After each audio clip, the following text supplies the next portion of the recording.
महाराज जी, लोगों के अनुचित व अपमान जनित व्यवहार से अत्यधिक क्रोध आता था, जिससे मन अशांत हो जाता है। क्रोध ना आए उसके लिए क्या करूं? क्रोध से कैसे जीतूं?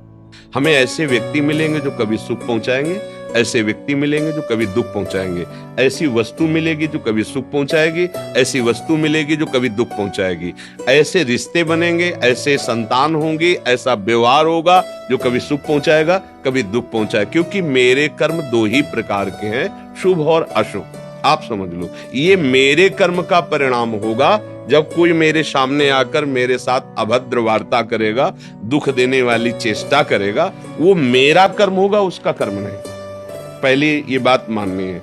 अब वो मेरे कर्म को निपटाने के लिए आया है, सायोगी है।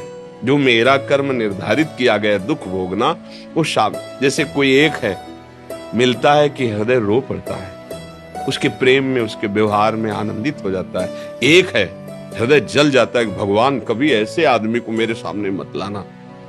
तो रूप तो दोनों उसी के द्वारा भेजे गए थे। एक के द्वारा मेरे अशुभ कर्म का नाश कराया गया और एक के द्वारा शुभ कर्म का। शुभ कर्म का नाश हुआ सुख भोग के और अशुभ कर्म का नाश हुआ दुख भोग करके। पहली बात, अध्यात्म किसी की निंदा करने का राइट नहीं।